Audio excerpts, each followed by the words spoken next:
The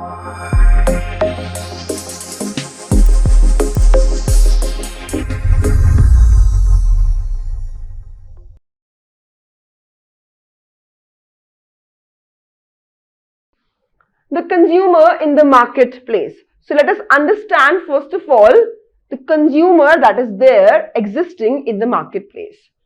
Both as producers and consumers participate in the three sectors. So we know if I am a consumer, then I am myself a producer. So all the households in their capacity are producers as well as consumers in the three sectors that we know are primary, secondary and tertiary. Consumers buy the final goods and services manufactured by the producers, and rules and regulation are required to prevent people from getting exploited. So there are rules and regulations that needs to be listed down so that consumers do not get exploited in any form by anyone. Also, for the protection of workers in the unorganized sector. So consumers are not the only entity which needs to be protected. There are workers also who are again exploited a lot in the unorganized sector. So they are also need to be protected. To protect people from high interest rate charged by money lenders in the informal sector. So we all know that money lenders exploit the poor a lot by giving them loan at a very high rate of interest. So protection for that also is needed. We need to protect the environment also. The products, the goods that are produced should be environmental friendly, and the way the waste is disposed should be environmental friendly.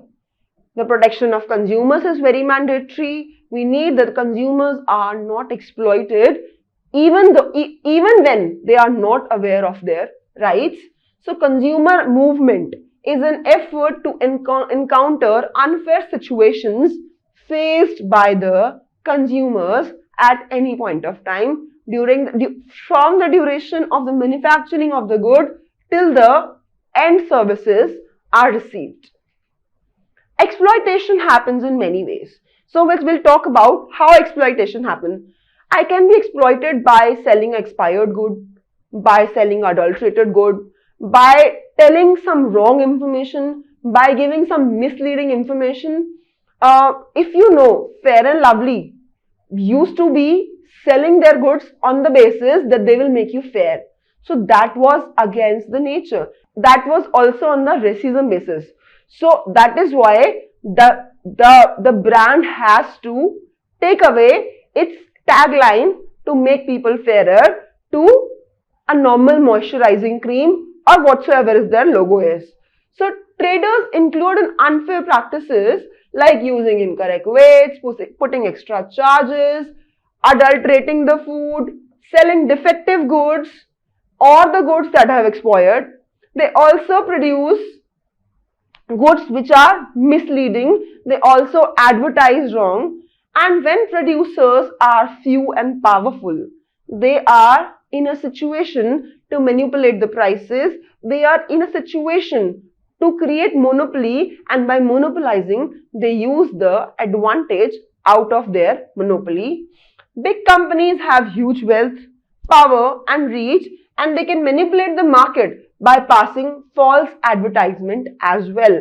So these are the various ways in which exploitation can happen to a consumer.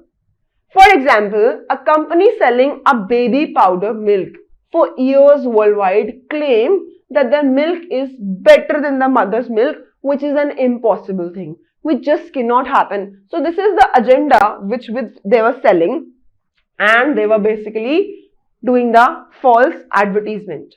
It took years of struggle to make cigarette manufacturing companies accept that the product causes cancer. So now you know, if you have seen any advertisement or if you have seen any cigarette box, on it, on a very bold letters, there are images there, and on very bold letters it is given that cigarette smoking causes cancer. So these are the kind of movements that is needed so that the interest of consumer can be protected.